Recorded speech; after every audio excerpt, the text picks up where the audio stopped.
기도드리겠습니다. 은혜와 사랑이 한량없으신 아버지 하나님, 오늘 아침에도 깊은 잠에서 저희를 깨워주시고 먼저 주를 찬송케 하시고 기도하게 하시고 성전으로 향하게 하신 그 은혜와 사랑을 진심으로 감사합니다. 겹겹이 밀려오는 많은 문제들로 인하여 우리의 마음은 어두워지고 끼고 시들고 쇠약하오나 오늘도 피곤한 우리의 심령에 힘을 주셔서 이렇게 주를 찬송하게 하시오니 진심으로 감사하옵나이다. 어차피 이 세상은 떠나야 할 세상이요 멀어지는 세상이요 그리고 우리가 더 머물 수 없는 곳임을 우리가 늘 알면서도 우리는 이렇게 계속 세상에 매이고 있습니다. 하나님이여 불쌍히 여겨주시기를 기도합니다. 오늘도 주님 앞에 나와 찬송하오니 우리의 찬송해 주시고 우리의 기도에 새로운 용기를 주시옵소서. 밝은 마음으로 이 어두움을 헤치고 저 앞에 있는 밝은 빛을 바라볼 수 있게 하여 주시옵소서. 자비하신 주여, 우리에게 건강 주심을 감사합니다. 주여, 이 건강이 하나님의 뜻에만 합당하게 쓰여지게 하옵소서. 허탄한 것에 매이지 않게 하시고 제 속으로 기울지 않게 하옵소서. 하나님 아버지, 우리에게 물질을 주셨습니다. 이 물질을 선한 일에 쓰게 하고 또 너무 큰 욕심을 부리지 않게 하시고 불의의 재물로 친구를 사귀라 하시던 주님의 말씀대로 오늘 우리가 이 사는 세상에서 비록 산 세상에 살지만 이 세상에서 의를 행하며 진리를 행하며 또한 하나님의 거룩하신 뜻을 이루어가는 주님의 자녀들 되게 주시옵소서. 자비하신 주여, 오늘도 주께서 크고 놀라운 역사를 나타내 주시사 한 사람 한 사람이 소생함을 얻고 기도의 응답을 받고 주님의 거룩한 능력 가운데서 놀랍고 귀한 역사를 체험하며 간증하는 은혜의 날이 되게 하여 주시옵소서. 잠시도 우리의 생각이 허탄한 세상 영광에 기울지 않게 하시고 어느 사이에 나 자신이 우상이 되는 일이 없게 하시고 겸손하되 철저하게 겸손하고 온유하되 주님을 닮은 온유함이 있게 하여 주시옵소서. 참되 기쁨으로 참고 오히려 감사함으로 볼 수 있게 하여 주시옵소서. 하나님 아버지, 오늘도 하나님의 말씀이 바르게 권세 있게 전해지게 하시고 땅 끝까지 들려지게 하옵소서. 그 말씀을 듣지 못해서 구원받지 못하는 불쌍한 심령이 없도록 주여 선교 사업에 우리의 힘을 다하게 하소서. 이 세상 끝까지 그 어느 곳이든지 말씀으로 충만케 하여 주시옵소서. 복음 선교를 위해서 수고하는 많은 일꾼들, 재산과 물질 정성을 다하는 주님의 자녀들에게 한량없는 은혜를 주시사 늘 후한 마음으로 역사하고 넉넉한 마음으로 섬기게 하시고 주를 위해 섬기려고 할 때에 손이 비지 않게 하여 주시고 건강에 부족함이 없게 해 주시옵소서. 하나님 아버지, 오늘도 교회가 교회된 귀한 사랑하고 특별히 소망교회를 통해서 이루고자 하시는 크고 위대한 역사를 오늘도 잘 감당할 수 있게 하여 주시옵소서. 우리 교회에서 자라나고 있는 귀한 어린이들 주 안에서 성실히 가르치고 또 배우고 자라서 하나님의 귀한 일꾼들 되게 하여 주시옵소서. 이 나라를 진리 위에 세워주시고 주님의 공의가 하수같이 흐르게 하시고 모든 교만과 사사로운 생각이나 그리고 당리당략 버리고 진정으로 나라를 사랑하는 중에 하나님의 뜻이 이 땅에 이루어지게 하여 주시옵소서. 주여, 폭력이 해결의 길이 아님을 알게 하시고 집단적인 이런 행동이 다시는 우리 앞에 있지 아니하도록 도와주시옵소서. 붉은 띠를 두르고 소리를 질러야 하는 그런 일들이 다시는 없게 하여 주시옵소서. 서로 이해하고 화해하고 서로 도우면서 하나님의 긍휼과 자비와 그 은혜 가운데서 어려운 난국을 함께 견디고 이기고 나갈 수 있게 해 주시옵소서. 하나님 아버지, 부지런하고 성실한 백성이 되게 하여 주시옵소서. 오늘도 저 북녘 땅에도 은총을 더하시고 가난과 질병과 굶주림에서 건져주시고 고난의 행진이 속히 멎게 하여 없어서 아버지 하나님 구원의 손길을 펴주시고 주의 사랑을 그곳에도 나타내 주시옵소서. 해외에 있든지 여행 중에 있든지 군문에 있는 젊은이들, 공부하는 자녀들, 또 수양회에 나가 있는 우리 어린이들 다 돌보아 주시고 눈동자와 같이 지켜주신 주의 거룩하신 뜻이 오늘도 저희 교회와 그리고 온 소망의 식구들을 통해 이루어지기를 바랍니다. 병중에 있는 모와 슬픔을 당한 가정 하나하나 주서 방문하시고 큰 위로를 더하여 주시옵소서. 주여 이 날이 복되게 하시고 주와 함께하며 주님의 사랑을 간증하고 주의 거룩한 은총에 역하는 아름답고 복된 하루하루가 되게 하여 주시옵소서. 주 예수 그리스도의 이름으로 기도드립니다. 아멘. 하나님의 말씀 오늘도 이어서 보겠습니다. 아모스 1장입니다. 오늘은 아모스 1장입니다.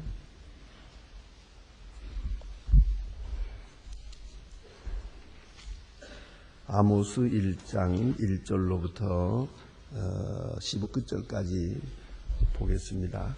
지금 다 같이 시작합니다. 유다 왕 우시야의 시대 곧 이스라엘 왕 아하스의 여로보암의 시대에 지진이 전에 누고와의 목자 중 아모스가 이스라엘에게 대하여 받은 같습니다.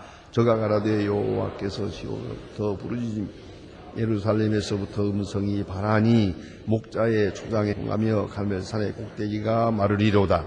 여호와께서 가라사대 다메섹의 서너 가지 죄로 내가 너희의 벌을 돌이키지 아니하리니 이는 저희의 타작으로 타작하듯 길르앗을 압박하였습니다.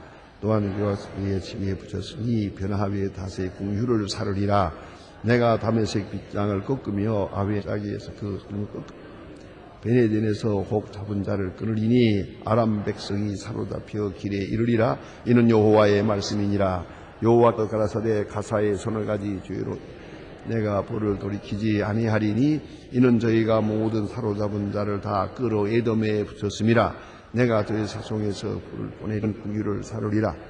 내가 그가 소다소에서 그의 거민과 그의 혹은 잡은 자를 끌어 손을 돌이켜 에브론에 치리니 블레셋에서 남아있는 자가 멸망하리라. 이는 주 여호와의 말씀이니라. 여호와께서 가라사대 두로의 서너 가지 죄로 인하여 내가 그 벌을 돌이키지 아니하리니 이는 저희가 형제의 계약을 기억지 아니하고 모두 잡은 자를 에돔에 붙였음이라.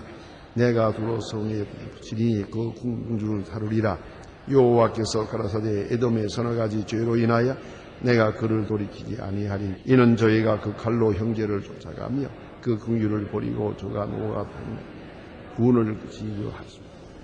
내가 대만에 붙이고 보내리니 보스아의 궁궐을 사르리. 여호와께서 가라사대 암몬 자손의 서너 가지 죄로 인하여 내가 그 벌을 돌이키지 아니하리니 이는 저희가 그 자기경을 높이고 길러의 아이는 날 내가 그 배악성에서 불을 놓아 그 궁궐을 사르되 전쟁의 날과 외침의 이르림과 풍으로 할 것이며 저희의 왕은 그 방백들께 사르려 가리라.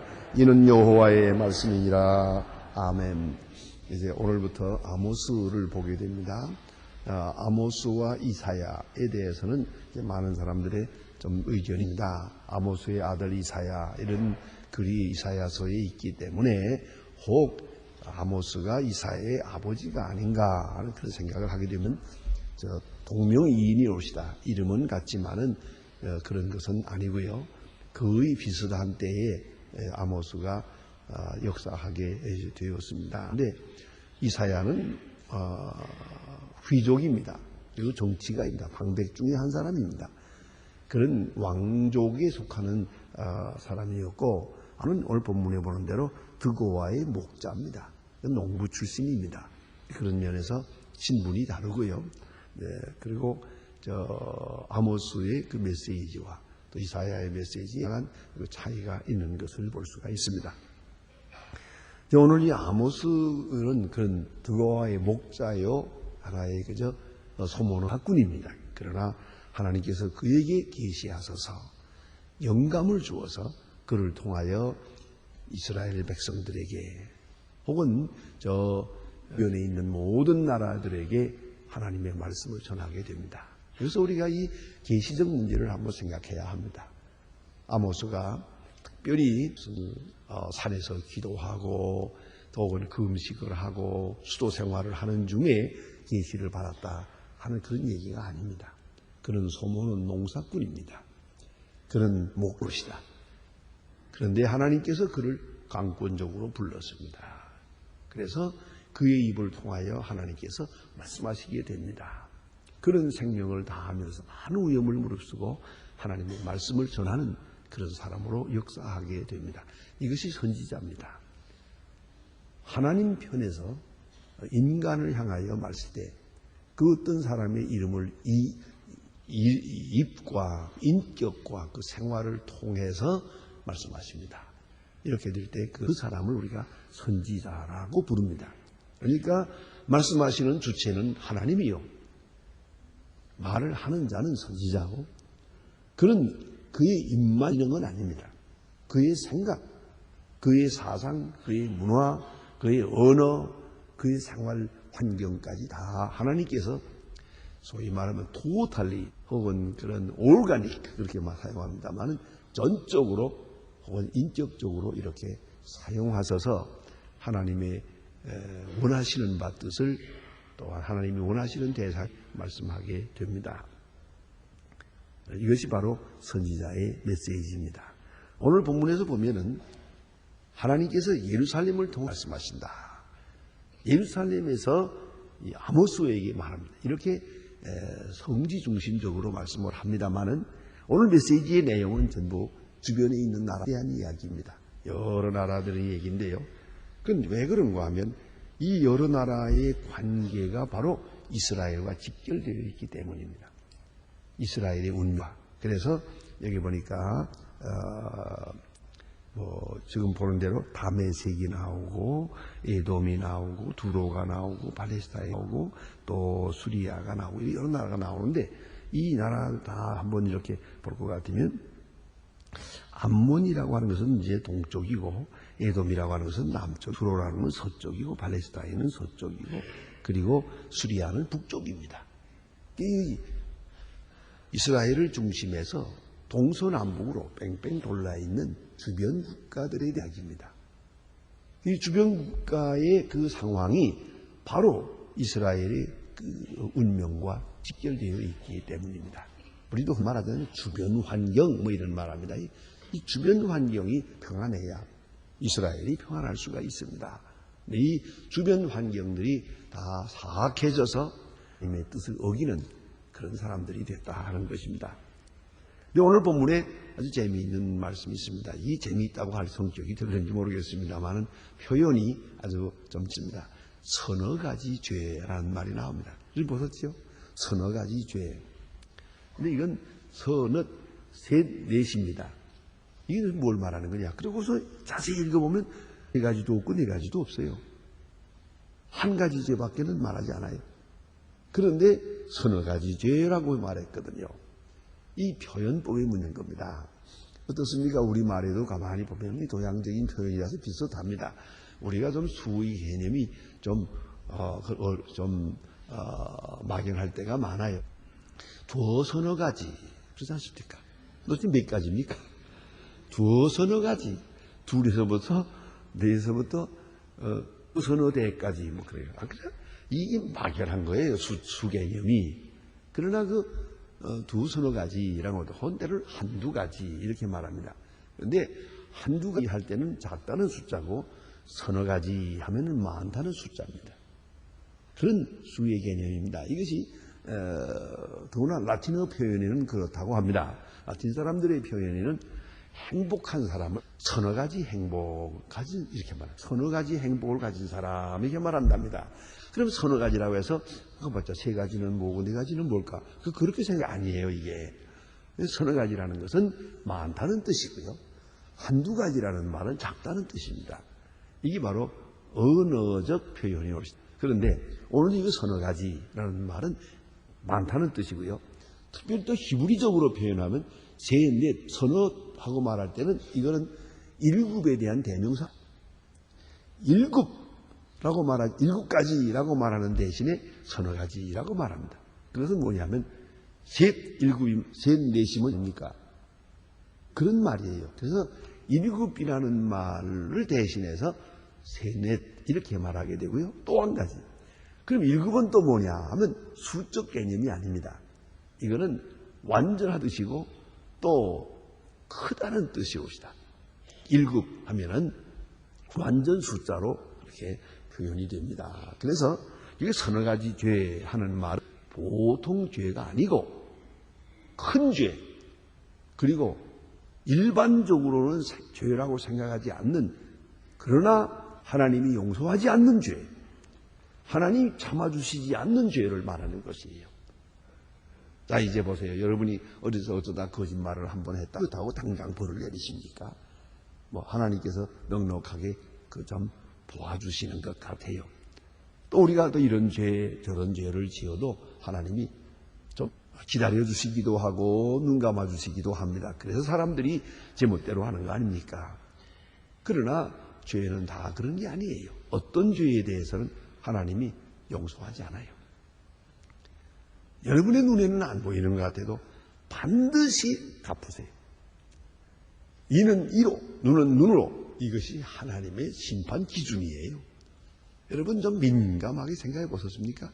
어쩌다가 내가 어떤 사람 불쌍한 사람을 보았는데 그 사람을 내가 좀 그 시간에 도와줄 마음이 있어요.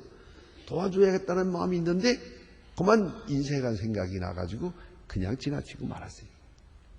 그 다음에 보면 내가 도와줘야 될 만큼을 당장 손해를 봐요. 그런 거 여러분이 느껴보셨어요? 내가 혹 남의 마음을 아프게 했죠. 그 다음에 틀림없이 내가 아픕니다. 내가 남을 속였다고 합시다. 그 다음에 내가 속아요. 결정적으로 속습니다요. 그걸 알아야 돼요. 그러니까 하나님의 심판은 예외요. 천천히, 때는 뭐 보이지 않게 나타나는 것 같지만은 반드시 나타납니다. 그런데 이 서너 가지 죄라는 이 완전한 죄, 이런 죄는 무엇이냐? 하나님이 즉각적으로 심판합니다. 그게 다른 거예요. 뭐 우리가 아시는 대로 구약에 보면 그런 게 있었죠. 그 이스라엘 백성들이 우상을 섬기잖아요. 우상을 많이 섬겼어도 많이 오랫동안 도와주었어요. 몇백 년씩 도와줬는데요. 기다려줬죠. 그러나 금송아지를 만들었을 때, 그리고 이것이 너희를 애굽에서 인도해낸 여호와 하나님이다 하는 이런 망령된 말을 할 때 그때는 용납하지 않았어요. 그대로 내렸. 이것이 바로 서너 가지 죄에 속하는 거예요. 하나님이 절대로 용서하지 않고 참아주시지 않는 죄, 그걸 말하는 것입니다. 즉각적으로 심판하시는 죄, 그런 죄를 말합니다. 그러니까 우리가 좀 죄송스러운 말씀이에요. 하나님 앞에는. 하지만은 우리가 하나님 앞에 하나님께 대하여 또 진리 눈치가 빨라야 돼요. 그렇지 않습니까? 아주 민감해야 돼요. 그래서 죄를 지어도 한마디로 말하면 용서 좀 받을 말을 지어야지. 용서 못 받을 죄, 아주 극한 죄, 이건 안 된다. 이 서너 가지 죄에 속하는 이런 죄를 지는 것은 안 된다는 것이죠. 인적으로는 이건 죄인 줄로 몰라요, 이것이요. 그래서 문제 옵시다. 여러분, 죄의 개념에 대해서도 한번 생각해 보세요. 살인, 간음하고 도적질하고 거짓말하고 뭐 이런 거, 이게 다 죄인 줄 알고 있어요, 우리가. 그러나 굳이 하지 않는 것은 죄라고 생각을 못해요. 불쌍히 여기지 않는 것은 죄라고 생각하지 못해요. 그것이 드라마틱하게 나타난 것이 선한 사마리아 사람의 비유입니다. 예수님이 지금 말씀하시고 있는 죄의 개념은 뭐냐는 겁니다. 여기에 불안당 맞은 사람이 누워 있어요. 이 당하는 사람, 숨 끊어져 가는 사람을 보고도 그냥 지나갔어요. 그냥 지나간 사람은 이거 살인하는 거예요. 이건 직무유기요. 시체유. 하나님이 해야 될 중요한 기회를 유기하는 것이에요. 사람이 살고 죽는 이 절박한 시간에 내가 해야 할 도리를 하지 않았어요. 그것이 바로 예수님의 논법대로 말하면 살인죄에 속하는 거예요. 도와줘야 될 사람을 내가 안 도와줄 때 이게 바로 서너 가지 죄에 속하는 것이에요. 긍휼이 없는 것, 이 무서운 죄가 된다는 걸 알아야 됩니다. 우리는 남의 것을 뺏지만 안 하면 그 죄가 아니라고 생각해요. 사기치지만 않았으면 뭘 잘못했나 생각해요. 아니에요. 죄를 보고 눈 감은 것도 죄요. 불의를 보고 말하지 않는 것도 죄요. 그리고 당연히 나의 도움을 필요로 한다는 걸 알고 있으면서도요. 내가 마음을 강팍해 했어요. 그것이 죄가 된다는 걸 알아야 돼요. 그걸 기억해야 됩니다. 며칠 전에 제가 이제 평양에 다녀왔습니까? 참 어려워요. 과거보다 더 어려운 걸 보았습니다. 그래서 그 후로 식사를 하나 잠을 자나 영 편안치 않아요. 그런 경험을 하고 있는데 제가 어떤 우리 김 박사님이 오셨더라니 그런 얘기를 했더니 아이고 목사님도 그렇습니까? 저도 지금 이상하게 늘 북한을 내왕했지만 이번에 참 마음이 이렇게 괴롭습니다. 그리고 그 얘기하면서 앉아서 울더라고요. 너무 그 비참한 생각이 나서 말입니다. 근데 우리 교회 집사님 중에 이름을 대지 않겠습니다. 어떤 사업차 북한에 가시게 된다고 해요. 그래 저한테 와서 제가 어떻게 처신해야 될지 좀 미리 좀 오리엔테이션을 받아가지고 가는 게 좋을 것 같아서 왔습니다. 그래서 그러라고 해서 여차하다 하고 이렇게 처신하라고 보냈습니다. 왔습니다. 그리고 저를 만났는데 아이고 목사님 저 갔다 온 거 후회합니다. 그래요. 왜 그러니까 갔다 와서 제가 식사를 못 하겠어요. 잠도 이거 지금 갔다 온 거 후회합니다. 제가 북한을 도울 수도 없고 도울 만한 여유도 없는데 그러심도 있는 사람이 아닌데 안을 갔다 왔습니다. 그런다요. 여러분 이걸 아셔야 돼요. 가장 어려운 형편에 있는 사람을 보고 외면하는 그것이 죄가 되는 것이. 오늘 본문에 여러 나라 사람에 대해서 말합니다. 그러나 죄목은 하나예요. 여러 가지 죄 그래서요. 그럼 뭐냐? 여기 보니까 이 사람들이 죄를 지은 것이 뭐냐면 승리할 이길 때가 문제예요. 내가 어려움 당할 때가 아니고 내가 승리했을 때 진 사람에도 긍휼함이 없었어요. 그것이 죄가 되는 거예요. 사로잡은 자를 끌어 에돔에 붙였음이니라. 전쟁은 어디까지나 전쟁이에요. 그리고 일단 하나가 이기고 하나가 졌으면 그 포로에 대해서는 자비를 베푸는 거예요. 저도 6.25 때 그걸 겪어보았습니다만은 그 전쟁 때 이제 전세가 달라져서 저쪽에서 손을 번쩍 들고 항복을 해요.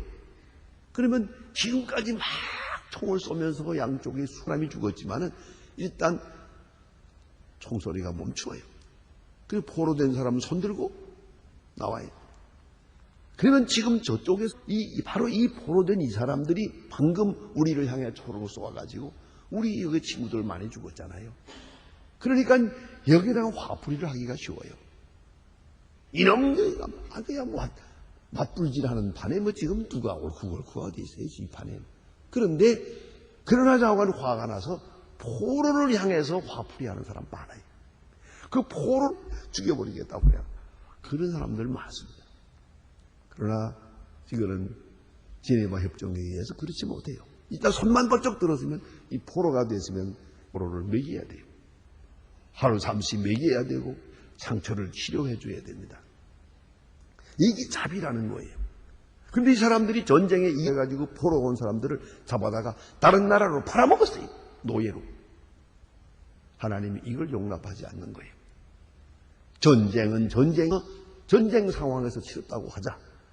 너희가 포로를 이웃 나라에 팔아먹었대. 그럼 어떻게 됩니까? 영영 노예 생활을 하게 되는 거거든요. 전쟁 끝났으면 끝난 거 이제 이것으로. 이기고 졌으면 이긴 걸로 전 걸로 끝나면 되는데 그래 포로한 자들을 너희가 팔아먹었어? 인권을 유린한 것이고 하나님의 형상으로 지은 사람을 물질을 비인격화한 것이에요. 너희가 포로한 사로잡은 자를 에돔에 붙여 에돔에 팔아먹은 거예요. 그 죄를 말하는 거예요. 보통으로 말하면 우리가 그 사람들 죽이지 않았는데요. 그러겠죠. 죽이진 않았어요. 그러나 팔아먹은 것은 죽인 것보다도 더 무서운 거예요. 그것도 똑같은 말씀입니다. 그 형제의 계약을 어기고, 구절에도 보면 같은 말, 다른 나라를 향해서도 마찬가지예요. 사로잡은 자를 에돔에 붙였습니다.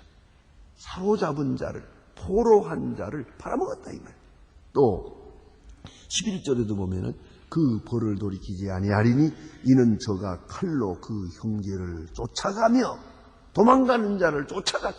그것도 죄고, 그 다음에는 궁휼을 버리며 노가 항상 맹렬하며 부분을 끝없이 품었습니다. 형제를 향해서 도망가는 자까지 쫓아가는 겁니다. 이 궁휼이 없는 것이에요. 이것이 죄가 되더라 하는 얘기고요. 그 다음에 좀 더 보다는 건 교만과 잔인함을 말하고 있습니다. 여기 13절에 보니까 그 벌을 돌이키지 아니하리니 이는 저희가 자기 지경을 넓히고자 하여 길르앗의 아이벤 여인의 배를 갈랐음이니라. 무자비한, 아무리 전쟁에도 거기도 양심이 있고 도덕이 있는 거예요. 그런데 아이벤 여인, 심지어는 우리가 이 강아지나 짐승도 새끼를 가졌을 때는 잡지 못하게 되어 있는 거예요. 그런데 사람이 아이벤 여인을 이와 같이 해했다. 무자비해.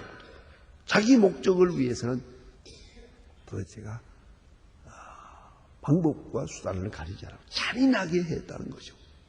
그 잔인성에 대해서 성경은 말합니다. 그 포악한 교만에 대해서 서너 가지 죄라고. 이 죄는 용서하지 않는다.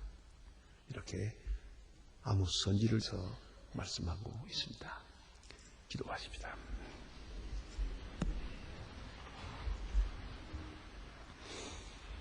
하늘에 계신 우리 아버지시여, 이름이 거룩히 여김을 받으며 나라의 마옵시며 뜻이 하늘에서 이룬 것 같이 땅에서도 이루어지.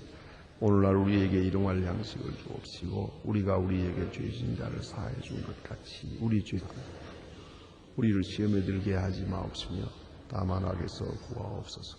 너의 나라와 권세와 영광이 아버지께 영원히 있사옵나이다. 아멘.